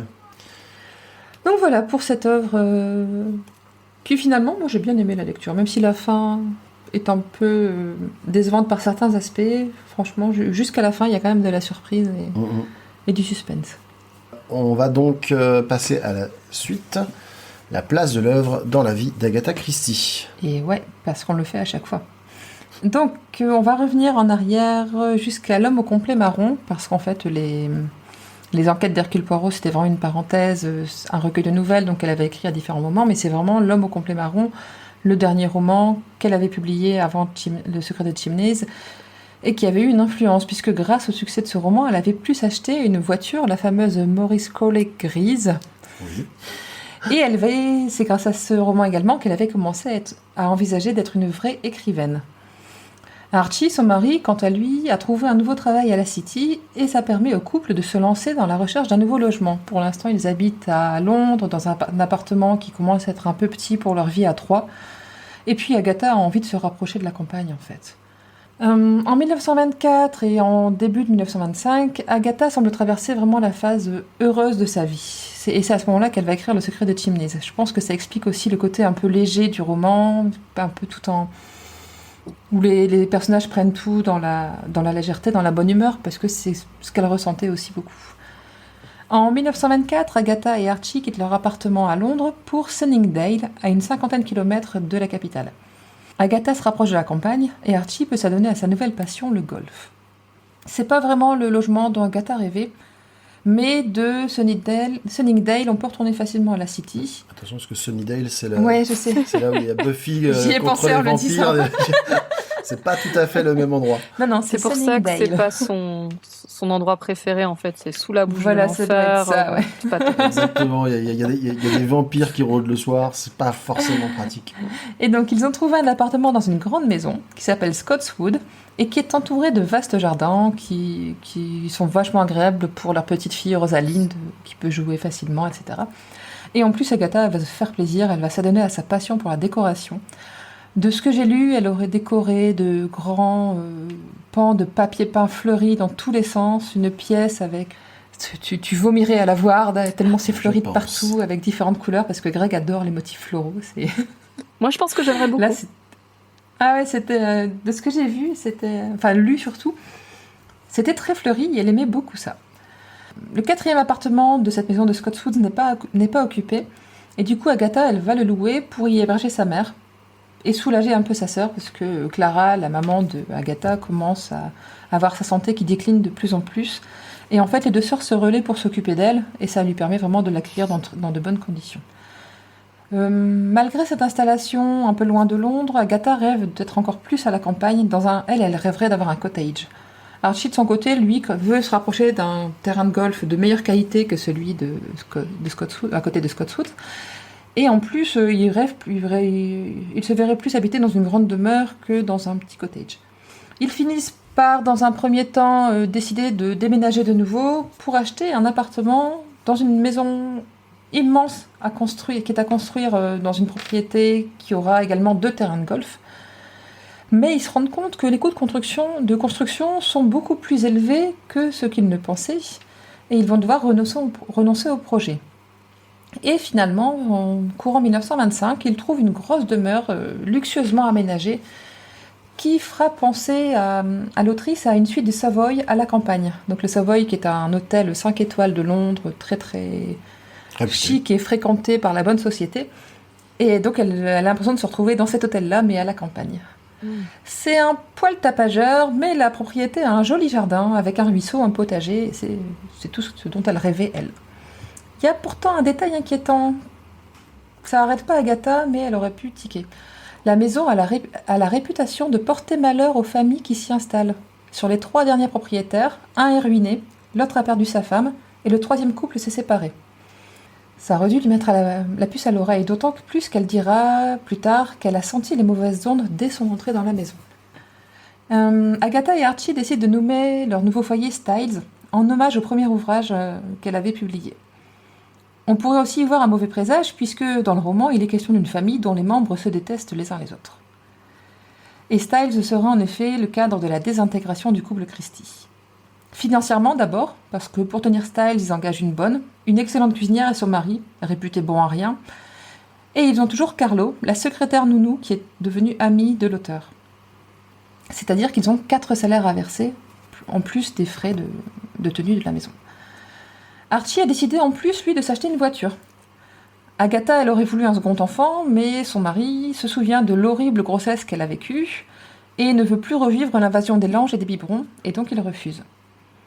Leur vie à 3 avec sa fille qu'il idolâtre lui convient parfaitement. Encore un sujet de désaccord entre les deux. Et avec toutes les dépenses, leur compte en banque diminue peu à peu. Archie ne semble pas s'en soucier, Agatha, elle, s'inquiète. Et elle n'a pas que cette raison de ne pas se sentir épanouie. Elle regrette la vie à Londres quand ils partaient en train à 2 pour de longs séjours à la campagne, par exemple, ou qu'ils recevaient des amis pour des soirées interminables. À présent, le week-end, Archie joue au golf avec ses amis. Agatha a tenté au départ de le rejoindre dans la passion, mais elle n'est pas bonne au golf, et Archie finit par ne plus vouloir jouer avec elle. Il est de plus Agatha en plus va sympa, devenir- cet Archie. Je pense que vraiment, Ouais, ça va complètement. plus, on l'aime. C'est complètement ça. Agatha va devenir une veuve de golf, c'est-à-dire une femme abandonnée par son mari au profit du sport addictif et chronophage. Elle passe la majeure partie de ses week-ends seule avec Rosalind. Les seuls amis qu'elle peut inviter, ce sont des couples dont le mari joue au golf, parce qu'autrement Archie refuse puisqu'il n'y a pas d'intérêt à les voir. Et c'est ainsi qu'elle se liera d'amitié avec Nan Watts, qui va lui offrir une oreille compatissante pendant cette période difficile. Et elle jouera, Nan Watts, un rôle aussi, il me semble, lors de la fameuse disparition d'Agatha en 1926. Agatha va essayer pourtant de maintenir les liens avec son mari. En 1924, elle organise des vacances en Italie. En 1925, une sorte de pèlerinage dans les Pyrénées en souvenir des vacances de son enfance. Mais lui n'apprécie pas ce style de vacances et il va vite retourner faire des golfs. En rentrant, il va vite repartir avec ses clubs de golf et oublier les temps agréables passés ensemble. Au milieu de tous ces bouleversements, Agatha va publier son 5e roman chez The Bodley Head, et c'est le dernier, comme j'ai dit tout à l'heure, qu'elle publiera chez eux. Elle va déclarer dans son autobiographie avoir écrit ce livre dans le même ton léger que L'homme au complet marron, en harmonie avec la légèreté de sa vie à l'époque. Le secret de Chimneys introduit un nouveau personnage, le superintendant Battle, qu'on retrouvera dans 4 autres romans. Les 7 cadrans en 1929, Carte sur table en 1936, durant lequel Battle va se retrouver confronté notamment à Hercule Poirot et à d'autres personnages récurrents d'Agatha Christie. On le retrouvera aussi dans Un meurtre est-il facile en 1939 et dans L'heure zéro en 1944. Dans Le secret de Chimneys, son rôle est discret, mais Agatha lui donnera plus d'envergure par la suite. Les 7 cadrans est une sorte de suite du secret de Chimneys, où on retrouvera la demeure de Chimneys et 5 personnages des romans. 5 personnages du roman, pardon. Dans Le secret de Chimneys, Agatha crée un pays imaginaire, l'Erzoslovaquie, dont elle imagine tout un pan de l'histoire pour en soutenir son intrigue. Et on retrouve ce pays dans 2 autres histoires d'Hercule Poirot, dans 1, 2, 3, et dans Les oiseaux du lac de Stymphal, qui est la 6e enquête des 12 travaux d'Hercule Poirot. Le secret de Chimneys commence au Zimbabwe, et ce début n'est pas sans rappeler L'homme au complet marron et les souvenirs de voyage en Afrique de l'auteur. D'ailleurs, auteur ou autrice, je ne sais jamais comment le dire. Tu dis comme tu veux. Oui, il n'y a pas de règle. Si tu veux faire chier l'Académie française, tu dis autrice. Moi, c'est Je mon dirais choix. autrice dorénavant, alors. Lorsqu'Agatha a annoncé à John Lane, le directeur de Bodley Head, qu'elle le quittait définitivement pour aller chez Collins, le fameux éditeur HarperCollins qu'on connaît encore maintenant, Lane aurait dit que si quelqu'un était prêt à payer autant pour le travail d'Agatha Christie, eh ben un grand bien lui fasse. Et je pense qu'après, il a dû s'en mordre royalement les doigts. Encore un visionnaire, comme ceux qu'on refusait J.K. Rowling. Exactement. Je pensais exactement la même chose. Un Les peu gars la qui disent même chose, non, oui. mais ça va pas marcher, vous inquiétez pas avec ça. Voilà, c'est bon. On peut payer autant pour des bouquins, c'est bon. Quoi. Bon, en tout cas, je suis bien content d'apprendre qu'on reverra Battle, et je suis aussi content d'apprendre que le Christieverse se complète, parce que j'ai vu qu'il y a des personnages qui commencent à devenir récurrents, avec Ouais. des histoires qui s'entrecroisent. Et oui, je l'ignorais aussi, ouais. Je savais qu'il y avait des séries autour d'un enquêteur, une enquêtrice, mais on dit une enquêtrice. Mais de mémoire, les cartes sur table, c'est le seul roman dans lequel ils se retrouvent. Ils se croisent. Ouais, quand même. Ouais, ils se croisent. Mais quand même. Ouais. Donc voilà, au niveau de la vie d'Agatha, je vais arrêter là pour aujourd'hui. Je reprendrai au prochain épisode, puisque on va arriver sur le meurtre de Roger Ackroyd, et c'est là que ça va commencer à partir à volo dans la vie d'Agatha. Bon, moi, je suis quand même contente que vous ayez précisé que l'Erzoslovaki Slovaquie. soit un pays imaginaire, parce que au début de ma lecture, je me suis dit, ah oui, mais c'est vrai que ça a été écrit il y a longtemps, il y a des pays qui ont disparu et tout. J'étais pas tout à fait sûre de pas juste être complètement ignorante du passé de l'Europe, quoi. C'est vrai que ça ressemble en plus entre la Ah ouais, c'est bien Bosnie-Herzégovine trouvé. et la Tchécoslovaquie. Je trouvais que c'était un... Ah, puis en plus, Qui n'existe plus actuellement, la d'ailleurs. capitale, mais- elle s'appelle Ekarest, je crois. Un truc comme Donc ça, ouais. c'est pareil, quoi. Pareil, tu prends, Bucarest, tu prends Ekaterinenbourg, tu Voilà. prends Bucarest, tu mélanges les C'est deux, ça. tchac. Non, c'est bien trouvé. C'est pas mal, mais là j'ai bien aimé justement qu'elle fasse un petit historique, un petit Ouais. côté, une petite histoire politique, c'était rigolo. Et donc il y aura vraiment Tintin un jour, tu crois qu'elle va rencontrer Non. Hercule Poirot contre... Non, c'est Non. sûr. Bon, je suis déçu. Hercule Poirot n'ira pas en site d'avis. Ah, Par contre, Hercule Poirot va être impliqué avec la Herzoslovaquie à un moment. ah, ah. Si j'ai pas tout mélangé. Ils auront dérobé le sceptre d'Ottokar. Ouais. J'essaye. Pas mal. Je te propose qu'on passe aux adaptations du coup, Oui, avant que tu partes plus loin. allons-y. Alors, Le Secret de Chimneys a été adapté en pièce de théâtre en 1931, mais les représentations ont été mystérieusement annulées et la pièce tomba dans l'oubli. La vraie première de la pièce a eu lieu en 2003 à Calgary au Canada, après la découverte du manuscrit déposé à la Bibliothèque nationale d'Angleterre 70 ans plus tôt. Et ouais. Il existe également une adaptation en bande dessinée, comme pour les autres romans que nous avons lus jusque-là. Le Secret des Chimneys a aussi été adapté en téléfilm en 2009, mettant en œuvre Miss Marple. Nous avons regardé cette adaptation qui propose de nombreux changements dans l'intrigue, le mot est faible, tout en conservant la majeure partie des personnages principaux. Sauf les principaux. Hmm. Enfin, si, elle conserve les personnages principaux, mais ils n'ont Ouais. plus les mêmes. C'est les mêmes motivations. prénoms, quoi. Ouais, Ouais, ils ont gardé les prénoms et c'est à peu près tout, ouais.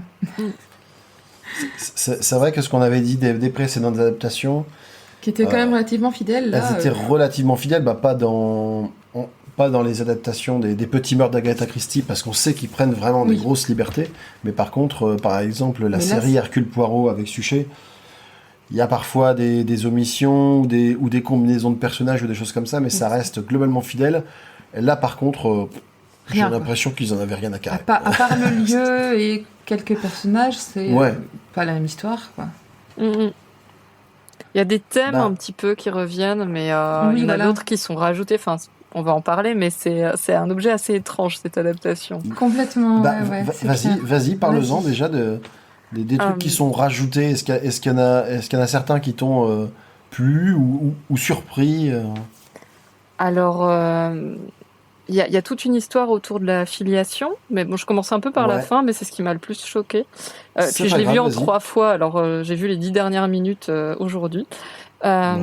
Donc, finalement, Virginia Revel, au début du téléfilm, c'est un téléfilm du coup, Oui, c'est un c'est un téléfilm, film, oui. c'est un téléfilm, un Non, je téléfilm. trouve ça un téléfilm. est censé être la fille du monsieur dépressif dont j'ai oublié le nom là, qui a Caterham. Chimneys, Caterham. Caterham. Et D'ailleurs, on a elle s'appelle pas Virginia, elle s'appelle même pas Virginia. Hein. Aussi Non, je crois qu'elle s'appelle... Je sais plus. Non, elle s'appelle pas Revel du coup, j'imagine, mais Oui. non, je crois qu'elle s'appelle Ouais, Virginia. Non, mais je crois qu'elle a un surnom aussi. Mais, Ouais, ça doit être ça, ouais. Ah, ouais, j'ai pas retenu. Et à la fin, on apprend qu'elle est la fille. J'ai oublié d'un Et elle a roi fait- Mimi ou d'un roi, je sais plus quoi. Elle est pas la fille du baron Lolo ou du comte Stiptich C'est d'un gars que sa mère a connu il y a très longtemps. Oui, dans le bal qui qu'on était voit au un début. violoniste, mais qui en fait Oui, n'était c'est ça. pas un Tout à fait. violoniste, Mais qui était le roi c'était de pas le roi. Slovaquie, Oui, non voilà, c'est ça. Mais je sais plus le prénom du roi. C'est Non, Michel c'est la fille du machin. roi. Non, c'est la fille du voleur. C'est la fille du roi Victor. Bon. Du roi Victor, oui. Ah, c'est la fille d'un roi. oui. C'est bon, C'est presque. juste le- Voilà, c'est c'est juste juste le roi des voleurs, mais voyous, après, quoi. c'est- Mais bon. Voilà. C'est la Donc, fille du roi Victor et du coup elle en veut à Lord Caterham d'avoir parce que c'est Lord Caterham qui a tué le roi Victor et elle lui en veut de l'avoir tué. Et d'avoir usurpé, d'avoir menti et d'avoir continué à usurper son identité de père. Enfin, il y a un truc en plus Voilà. très tout à la fin qui est vraiment invraisemblable. Oui. Bon, c'est pas que le reste soit très vraisemblable, mais là, il y a vraiment un côté où en 10 secondes, ce n'est plus son père à ses yeux, alors que Ah bon, oui, c'est ça, quoi. elle a 30 ans et apparemment, et ça a toujours été le cas. Il y a aussi Et l'histoire... surtout que ça a toujours été plus ou moins la chouchoute, parce que du Ouais. coup, on a rajouté une fille supplémentaire, donc une qui est la fille qui aimerait bien que son père la regarde un petit peu, mais globalement, il a Dieu que pour Et la belle la Virginia. belle blonde, et puis voilà, la brune, un peu plus anecdotique à côté. Pff, son Ouais. père s'en fiche carrément, quoi. Et d'ailleurs, tout le monde s'en fiche, hein. Elle passe son temps... en gros, à un moment, elle le sous-entend même dans un des dialogues. Elle dit, bah voilà, je pense que vous êtes venu pour voir ma sœur. Oui. il y avait un gros, comme d'habitude, sous-entendu C'est ça. derrière. Et elle est très... la sœur brune est très attachée à Chimneys. C'est pas Ouais. forcément le Ouais. cas de tous les autres. Enfin, voilà. Il y a toute une question autour de est-ce qu'on peut garder Chimneys, qui n'était pas dans le roman. Est-ce qu'on a Ouais. les moyens de continuer? Il y a une meuf qui est là plus ou moins pour le racheter, pour en faire Des monuments un lieu nationaux, touristique, voilà. Mais moi, en fait, ce qui m'a le plus embêté avec cette adaptation, c'était le côté histoire d'amour, pour le coup vraiment harlequinesque, entre Anthony et Virginie, où vraiment, enfin, cette fois, on n'est plus du tout dans la distance anglaise et l'humour. On est très premier degré. On a des violons dès que les regards se croisent et on est limite en larmes tout le temps, alors que, voilà, je quitte mon amour, l'amour de ma vie, alors que je l'ai vu pour la première fois il y a 3 minutes. Bon, ça fonctionnait pas trop. Et puis surtout la grosse... Oui, À vas-y. noter d'ailleurs, on l'a pas précisé, qu'il y a aussi une transposition d'époque, hein, comme dans beaucoup d'adaptations. Oui. Là, on est plutôt au début des années 70. 50-60, je pense. 60 Moi, j'irais années 50-60. Et Mais ça, c'est aussi à cause de la temporalité de Miss Marple. ouais, mais Oui, là, c'est ça. effectivement, je pense que du coup, tu sens déjà une évolution des mœurs. Oui, oui, possiblement. Mais quand même, il y a ce côté, enfin, le très premier degré des personnages qui, pour moi, était Ouais. vraiment à l'opposé de ce que propose le roman. Bon, et après, le grand changement, c'est que c'est une aventure de Miss Marple. Mais pour le coup, ça, j'ai trouvé que c'était plutôt chouette. Enfin, heureusement qu'elle est là pendant Ouais. cette adaptation, quoi. Ouais. Ouais, heureusement qu'elle est là. Moi, c'est la première fois du coup que je vois une aventure de Miss Marple. J'avais déjà vu, comme tout le monde, des petits extraits en zappant d'une chaîne à l'autre. Et encore, je pense que c'était pas cette Miss Marple là que j'avais vue, Oui, mais c'était c'était peut-être l'autre. la Parce qu'il y a série une série des années 80 et une série des années 90. Ouais, voilà, beaucoup plus ancienne, avec une actrice qui me semblait 2000. d'ailleurs beaucoup plus âgée Ouais. que celle-ci. Que je préférais, moi, celle-ci. Mais bon. Bah, moi j'aime bien ce personnage-là parce que c'est vrai que elle, pour le coup, c'est un peu aussi l'antithèse de Poirot, c'est-à-dire Ah, bah oui. qu'elle observe, elle dit rien. Quand on lui demande son avis, ou parfois même elle le donne un petit peu, mais et puis Mais, elle, comme elle dit, ouais. son point fort, c'est pas tant le recueil d'indices, c'est sa connaissance de la nature humaine. Ouais, mais c'est Miss Marple, moi, ce que j'aime beaucoup dans ce personnage, et on en reparlera quand on abordera ses aventures. Ce que j'aime beaucoup dans ce personnage, c'est qu'elle c'est la petite mamie dont personne ne se méfie, mais qui connaît la vie, qui a beaucoup observé, qui garde les choses en mémoire et qui aime bien. C'est elle a un peu le côté mamie mégère qui regarde ce qui se passe chez les voisins, mais elle colporte pas de. Elle est juste observatrice, elle va pas aller colporter des rumeurs ou quoi que ce soit. Mais elle met des choses en relation. Puis quand elle dit, mais si, alors moi je me souviens, quand j'étais jeune, il s'est passé ça et ça. Et en fait, vous savez, quand monsieur Untel a quitté sa femme, il s'était passé ça derrière. Et bizarrement, je retrouve la même situation là maintenant. Donc je pense que c'est ça qui a dû se passer. Et c'est par ces observations qu'elle arrive à imbriquer toutes les pièces d'un puzzle ensemble. Et ça colle avec les indices qui ont été récoltés par la police. Et très souvent, elle tourne en ridicule involontairement les policiers de Scotland Yard parce qu'elle est plus perspicace qu'eux, tout simplement parce qu'elle prend le temps d'observer ce qui se passe autour plutôt que de se précipiter sur les événements. Bah, d'ailleurs, l'enquêteur en chef qui officie sur ce crime le dit en préambule, Battle, quand ouais. il la voit, il dit bah voilà, je sais que vous avez votre petite réputation, vous avez déjà ridiculisé certains de mes collègues, j'espère que ça m'arrivera pas. Et après il reconnaît un petit peu et dit bon bah voilà, vous nous avez encore remis l'église au centre du village, pour employer une métaphore sportive. Ouais, c'était pas mal ce petit duo là. Mais ouais, moi ce qui m'a un petit peu surpris aussi dans cette adaptation, enfin ça m'a pas surpris sur le coup parce que moi j'ai vu l'adaptation avant d'avoir fini le roman. Mais du coup, c'est le rôle de Lord Caterham, quoi. Mhm. Qui, du coup, bute des gens, et il faut vraiment qu'on lui explique... Oui, parce que dans l'adaptation, c'est Lord Caterham le tueur. Voilà. Oui. Alors, c'est Lord Caterham qui, du coup, qui a fait buter le fameux violoniste, Ouais. mais c'est aussi lui qui tue la servante, Ouais. qui est... Il y a 30 ans avant, la servante qui avait volé le diamant. Voilà. Donc, ouais, qui avait volé le diamant, soi-disant. Donc, Ouais.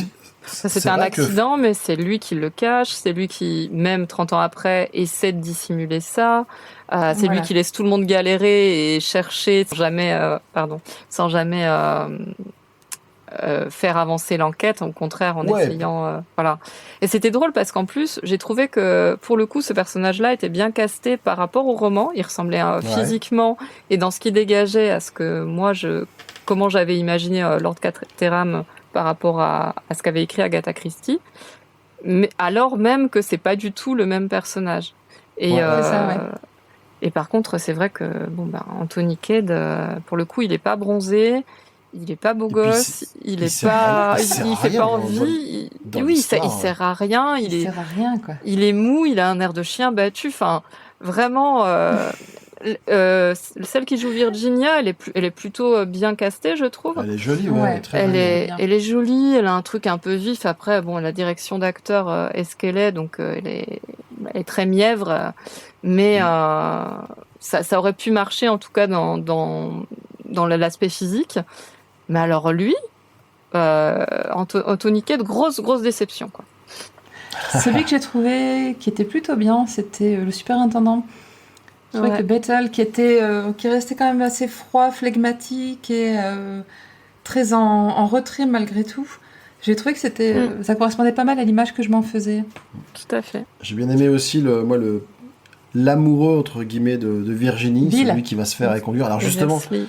Ouais. j'allais dire que j'étais plus sûr si c'était Bill ou George, parce que les deux auraient pu fonctionner. Puisque Bill était l'amoureux conduit et dans l'adaptation, George, il veut épouser Virginia et il y a un ultimatum qui est posé justement à ce sujet-là. C'est ça, ouais. Et du coup, c'est à lui que je pensais, parce que lui, c'est un personnage enfin, c'est un acteur qu'on revoit dans pas mal de choses. D'ailleurs, Delphine, une des premières fois depuis qu'on est ensemble, là, ça fait quand même très longtemps, elle a reconnu un acteur par rapport à un autre film. Et donc, c'est le papa qui joue dans Charlie et la chocolaterie, c'est le papa de Charlie, cet acteur-là. Et on était stupéfait que même elle, Moi, j'en revenais pas d'avoir trouvé. qu'elle ait trouvé cet acteur-là, quoi. Et c'est vrai qu'il a Et une il a bonne tête. Ouais, pardon, Vas-y. vas-y. Non, Il est doublé par un acteur de doublage qui fait la voix, enfin qui fait plein de voix hyper connues et qui fait notamment la voix du blondinet d'Alias. À chaque fois j'entends cette voix-là, pour moi c'est Alias et les séries d'espionnage, etc. Mhm. Mais Michael Vartan. Michael Vartan, c'est ça. Du coup, moi je trouve que ça n'allait pas du tout à ce personnage-là qui est quand même un peu dégoûtant, qui fait du chantage, qui essaie de convaincre une fille plus jeune que lui de l'épouser parce qu'il a du fric et que sinon papa sera triste et sera peut-être à la rue. Donc ouais, il y avait un truc qui collait pas tout à fait. Mais par contre, Bill Eversley, je l'ai trouvé vraiment vraiment bien casté aussi. Je trouvais que ça fonctionnait bien. Alors, il n'a pas tout à fait le même rôle, même s'il veut toujours que Virginie l'épouse. Mais il a un côté assez attachant que je lui trouvais aussi dans le roman. Mhm. Ouais. Ouais, c'est clair. Bah, tu parlais du doublage, c'est vrai qu'à chaque fois on se fait la réflexion quand on regarde ces téléfilms-là. Tu sens que quand ça a été transposé en France, ils ont demandé au taulier. Parce que je veux dire, il y a eu dans les 30 dernières années, on en parle tout le temps, mais je veux dire, t'avais l'impression qu'il y avait une dizaine de doubleurs en France maximum. C'est Et ça. du coup, à chaque fois, c'est les mêmes voix. Tu dis, ah, mais lui. Et du coup, on passe un temps à dire, mais c'est la voix de qui, lui, déjà? Mais oui, il y a l'un d'eux, je te l'ai dit d'ailleurs, il y a l'un d'eux qui a la voix de Richard Dean Anderson, donc MacGyver, etc. quoi. Ah, mais ouais. Mais c'est Battle qui a la voix de... C'est possible, et je te l'ai dit, en plus, il a une voix vraiment très, très douce, très posée, Ouais, très, c'est ça. ça marche bien, quoi, par contre. Donc, globalement, je ne vous recommande pas de regarder cette adaptation. Elle apporte rien par rapport à l'œuvre. Et... Bah, sauf si vous êtes fan de Miss Marple. Ouais, voilà. Si vous aimez le Miss Marple de la deuxième série de Agatha Christie's Marple, vous pouvez la regarder, ouais. Mais autrement, Si c'est juste parce que vous avez aimé le roman, vous serez déçus. Et dans cette adaptation, Miss Marple, c'est la tante de Virginie et de C'est sa ça. sœur, c'est ça? C'est Ouais. ça. Ouais, mais alors ça, par contre, C'est la cousine. C'était la cousine de la femme de Lord Caterham. Ah, C'est la ok. grande cousine des petites. par contre, ça, j'ai l'impression, alors moi, je suis un novice dans ce Miss Marple, donc je vais peut-être dire une bêtise, mais j'ai l'impression que c'est un petit peu comme Angela Lansbury dans Arabesque, c'est qu'elle arrive toujours à se trouver des cousins ou des amis d'amis, qui fait qu'elle se retrouve toujours au milieu des affaires un peu par hasard, et puis qu'elle te, T'as elle bien te vu, résout ça en c'est deux coups de exactement ça. cuir à peau, quoi. Mais pour moi, Arabesque, justement, il y avait une inspiration aussi, Miss Marple. Oui. Bah, il y a des chances. Il y a des chances. Et je pense que rétrospectivement, ce serait peut-être une série qui maintenant pourrait peut-être Arabesque me faire sourire. Ah, mais Alors oui, qu'à complètement. l'époque, bah forcément, quand ça passait, j'avais 12-13 ans, tu me Ah, moi, proposes j'aimais une histoire avec une vieille anglaise qui résout des crimes, c'était pas du tout mon univers. Dès que je voyais ça, je zappais dès que possible. Ouais, mais Et peut-être que maintenant, je pourrais y prendre un certain plaisir. Miss Marple, comme Hercule Poirot, moi j'ai passé des après-midi de vacances avec ma mère à les regarder. C'est des super souvenirs d'enfance en fait. Moi, Comme j'avais on jamais disait, vu. Je suis Ah pas ouais. tout à fait sûre d'aller en voir d'autres. Euh, mais voilà. Mais c'était une expérience intéressante. Et essaye peut-être de regarder la série des années 80. Pour moi, le Ok. personnage de Miss Marple est beaucoup mieux campé même si là, elle est bonne, je vais pas dire le contraire. Mais le personnage est beaucoup plus fidèle, je trouve, dans cette série Ok. des années 80. Et tu as déjà vu aussi les Poireaux de la série avec David Suchet? Non, pareil, j'ai vu des extraits comme tout le monde. Enfin, je pense que vraiment c'est un objet de pop culture qu'on connaît Oui. tous un peu. Ouais, ouais. Mais Clairement. je pense pas avoir vu une seule fois en entier un épisode. Bah, je te le conseille si tu as l'occasion ou si tu vois que ça passe, parce que je crois que ça passe encore sur Ça passe sur TMC ou des TMC, trucs comme ça. Très régulièrement. Si tu as l'occasion, c'est vrai que c'est assez rigolo parce qu'il y a un petit côté truculent du personnage avec l'humour anglais versus ce personnage qui n'est pas anglais, qui fait une espèce de mini-choc culturel, mais pas tant que ça. Enfin, Ce qui est excellent, c'est que c'est un personnage qui n'est pas anglais, qui est campé par un anglais. Oui, Ah, c'est Et génial. je trouve ça trop fort. Quoi. mais c'est assez, Il correspond tellement bien au personnage David Suchet. c'est assez savoureux en fait, enfin, globalement. Ah, par contre, il est entouré d'acteurs qui jouent parfois comme des patates. Enfin, tu verras. Mais lui, il est vraiment très bien. Ok. Et vous les regardez en VF ou en VO? En VF, on a essayé en VO, mais David Suchet est doublé par Roger Carrel. Et c'est juste un plaisir d'entendre cette voix avec ce personnage. Ça colle tellement complètement que même en anglais, sa voix fait moins bien en fait.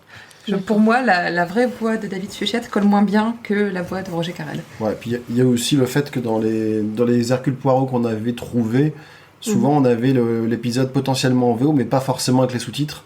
Ah Alors on se disait que c'est quand même, on peut comprendre globalement, mais c'est quand même plus sympa de saisir les nuances, surtout si on doit faire de l'analyse de l'œuvre. Donc, Bien sûr. et Oui, puis c'est vrai Delphine, que si c'est lié à des souvenirs d'enfance, forcément, il y a un Aussi, côté ouais. Ouais, c'est Madeleine, ça. faut rien toucher. C'est quoi. ça, complètement. Rien que la voix, c'est vrai que quand t'as découvert, je veux dire, c'est comme si t'écoutes un Sylvester Stallone en Ouais. VO, quoi. Tu dis, bah, C'est il pas a sa pas. voix. Il parle pas comme ça. Bah, je te dis, c'est. Non, il parle pas comme ça. Il a une voix tout à fait normale. C'est juste dans notre imaginaire à nous, il a une voix particulière, quoi. Bah, maintenant, j'ai légèrement envie d'entendre Hercule Poirot parler avec la voix française de Sylvester Stallone. Ah, C'est pas ça, C'est peut-être un truc à mais faire. bien sûr.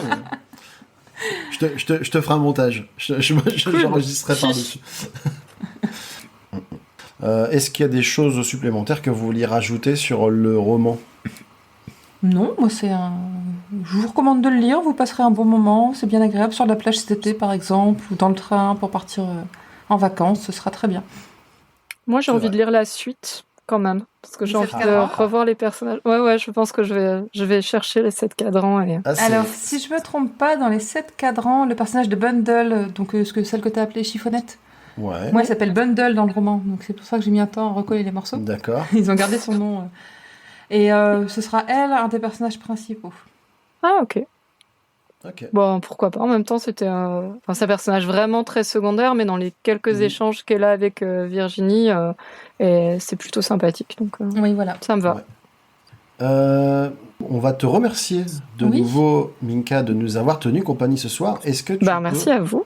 est-ce que tu peux nous rappeler, du coup, où nos auditeurs peuvent te retrouver? Alors, ceux qui sont pas, ceux qui sont pas dans le lot auront peut-être plus de mal à te capter en direct, mais tu peux nous rappeler quand même où tu officies. Alors, j'officie dans une émission qui s'appelle Une heure avec le planning. On est toute une équipe, je suis pas à chaque fois, mais j'y suis souvent, qu'on retrouve sur le site de Décibel FM et bientôt Ouais. sur les audioblogs d'Arte Radio. Voilà. D'accord, D'accord, très bien. très bien.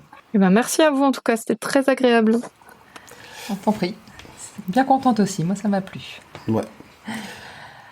Alors, Agatha Christie est un podcast du label Podcut. Vous pouvez nous retrouver ainsi que les nombreux autres podcasts du label sur le site de Podcut qui s'appelle podcut.studio et sur le serveur Discord de Podcut. Vous pouvez également nous soutenir en donnant au Patreon de Podcut. Nous sommes aussi présents sur les réseaux sociaux, à Twitter, @Agatha Christie tout attaché avec des majuscules à chaque nom. Et sur Instagram, @Agatha Christie, et sur Facebook, vous n'avez qu'à chercher la page Agatha Christie, nous sommes les seuls à nous appeler ainsi. N'oubliez pas notre concours en collaboration avec le livre de poche sur nos comptes Instagram et Facebook. On essaie de le faire en général le samedi suivant l'apparition de l'épisode. Nous vous remercions de votre attention et nous vous donnons rendez-vous mercredi 29 juin pour le prochain épisode qui sera consacré à un roman qui a les faveurs de nombreuses personnes, Le meurtre de Roger Ackroyd. Eh bien, il ne nous reste plus qu'à vous souhaiter une bonne fin de journée Ou une bonne soirée. ou une bonne soirée, et en vous disant à À la fois bientôt. prochaine. Au revoir. Ah oui, ces petites cellules grises ont fait du bon travail aujourd'hui.